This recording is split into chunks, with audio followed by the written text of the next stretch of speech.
राजनीति में जैसे अभी कुछ ऐसी सुनने में आ रहा है कि अधिकारी जनप्रतिनिधि की नहीं सुन रहे हैं, कारण क्या है?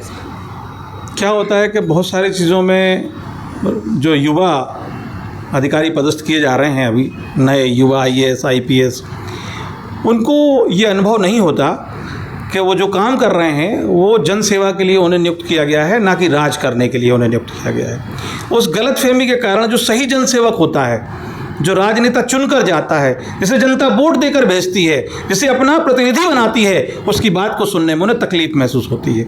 और जैसे ही वो ऐसा करते हैं, उनको एहसास कराने के लिए पार्टी हो सकता है बैठी हुई पार्टी उन्हें महसूस करा देती है कि तुम हमारे सेवक हो। जो जनता का सेवा करने के लिए कर्मचारी चुनकर जाता है वो जनता का सेवक होता है। अच्छा, दिक्कत ये है कि करीबन 70-80 वर्षों से आज़ादी के बाद से हमने कुछ चीज़ों को बदला नहीं। सुपरिटेंडेंट पुलिस, कलेक्टर, ये अंग्रेज़ों के दिए हुए नाम थे। कलेक्टर अंग्रेज होता था साहब, वो हमारे ऊपर राज करने के लिए बनाया गया था, वो रूल करने के लिए बनाया गया था, हमें परेशान और तकलीफ देने के लिए बनाया गया था। तो हम अभी तक कलेक्टर को कलेक्टर ही बनाए हैं, उसको सेवक नहीं बना पाए। जिस दिन सरकार की समझ में ये बात आ जाएगी कि कलेक्टर और SP को सेवक बनाना है, सेवा मतलब कि पुलिस मतलब सेनापति, वो सेनापति जो सेवा के लिए जिले में नियुक्त किया गया है, लेकिन वो जैसी गद्दी पे बैठता है वो समझता है कि यार सारा शहर मेरे अंडर में, मैं कभी भी इसको उठा के बंद कर सकता हूँ। ये गलतफहमी वो दूर कर देती है राजनेता को और अधिकारियों के बीच।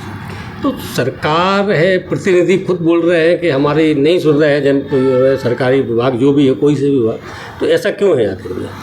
कुछ ऐसे अधिकारी हैं जो कभी कभार ऐसी गलतियां कर देते हैं और तब दुख के रूप में वो शब्द बाहर निकल आते हैं जनप्रतिनिधि के कि हमारी सरकार होने के बाद भी हमारी बात हमारे अधिकारी नहीं सुनते। लेकिन उन अधिकारियों को तत्काल पनिशमेंट भी दिया जाता है और उनको उनका रास्ता भी दिखाया जाता है, क्योंकि सरकार हमारी है, आप हमारी सेवा के लिए चुने गए हैं, हमने आपको नियुक्ति इसलिए दी है कि आप जनता और हमारी व्यवस्थाओं को समझें, जनता से आने वाले कामों को समझें, और आप नहीं समझेंगे तो आपको रास्ता दिखा दिया जाएगा। अच्छा बताइए, एक और बताइए, भारतीय जनता पार्टी सनातन के नाम से ही आगे चल रही है, बिल्कुल, मगर सनातन को गालियां दी जा रही है, धर्म ग्रंथों को आलोचना की जा रही है, धर्म ग्रंथों को जलाया जा रहा है मंचों से, इस पर फिर पार्टी कुछ एक्शन भी नहीं ले रही है, कारण क्या है? देखिए, ऐसा है कि पार्टी कभी भी सनातन के खिलाफ ना थी, ना है, ना होगी। एकदम स्पष्ट मान के चलिए कि भाजपा मतलब सनातन, सनातन मतलब भाजपा, क्योंकि भाजपा का हर एक कार्यकर्ता सनातन का नेता होता है। वो सनातन की झंडे को लेकर दौड़ रहा होता है, वो सनातन को अपने अंदर उतार रहा होता है, सनातन ही उसका जीवन है। जो आज है, जो कल है, जो अनादि अनंत तक रहेगा, वो सनातन होगा। तो ये बात अगर कहीं कोई घटना हो रही है, कोई गलत व्यक्ति इस तरीके की कोई कृत्य कर रहा है, कोई ग्रंथ जला रहा है या कुछ कर, तो ये एक ऐसा मामला है जो व्यक्तिगत कुछ क्षेत्र में हो रहा है, तो उसके पार्टी के लिए कानून व्यवस्थाएं बनाई हुई है, वहां वो काम करते हैं। लेकिन पार्टी कभी भी ऐसे लोगों का सपोर्ट नहीं करती, ऐसे लोगों को स्वीकार नहीं करती और ऐसे लोगों को पनिशमेंट देने में कसर भी नहीं रखती। तो कुछ तो देखने में आ रहा है कि उनके ऊपर कोई कार्रवाई नहीं हो रही, वो और ज़्यादा उग्र होते जा रहे हैं, कुछ ऐसे हो रहा है कई जगह। अगर इस तरीके के कोई मामले सामने आ रहे हैं, जो इस तरीके की चर्चा आप मुझे बता रहे हैं, मेरे संज्ञान में नहीं है, लेकिन अगर फिर भी हैं तो स्वाभाविक है पार्टी के संज्ञान में अगर ऐसी बातें आएंगी, सरकार के संज्ञान में आएंगी, तो उन्हें जेल का रास्ता दिखा दिया जाएगा। कानून सबके लिए बराबर है, धर्म के खिलाफ कोई नहीं बोल सकता। क्या संगठन में, भारतीय संगठन में जो पुराने अनुभवी लोग थे उनको दरकिनार किया गया? कारण नहीं, दरकिनार कभी किसी को नहीं किया जाता, इस बात को आपको समझना पड़ेगा।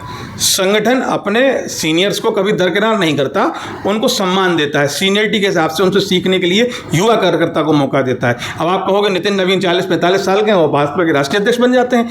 आप समझिए, अगर हम 85 साल का राष्ट्रीय अध्यक्ष बनाएंगे, कांग्रेस की तरह 95 साल का राष्ट्रीय अध्यक्ष बनाएंगे, तो 3 आदमी उसको पकड़ने के लिए चाहिए, उसके तो घुटने काम नहीं करते। तो ऐसा हमारे लिए अध्यक्ष किस काम का, जो खुद ही नहीं चल पाता वो मैं पार्टी का चलाएगा। 45 साल का प्रदेश अध्यक्ष शाम को आसाम पहुंच जाता है, सुबह दिल्ली पहुंच जाता है, रात को गुवाहाटी पहुंच जाता है, बिहार पहुंच जाता है, फटाफट काम करता है। वो पहचानता है कि हमें किन को ऊपर लाना है। सीनियर कार्यकर्ताओं का उद्देश्य कल भी सम्मान था, आज भी सम्मान है और आगे जीवन भर सम्मान रहेगा।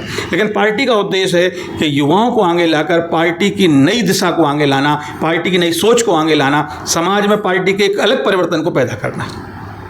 शुभ नाम क्या है? मेरा शुभ नाम नवनीत जैन है और बंटी भैया के नाम से मुझे लोग जानते हैं। मैं प्रदेश मीडिया प्रभारी भाजपा झुग्गी झोपड़ी प्रकोष्ठ हूँ। इसके अलावा राज्य स्तरीय मान्य पत्रकार हूँ मध्य प्रदेश शासन से 25 सालों से।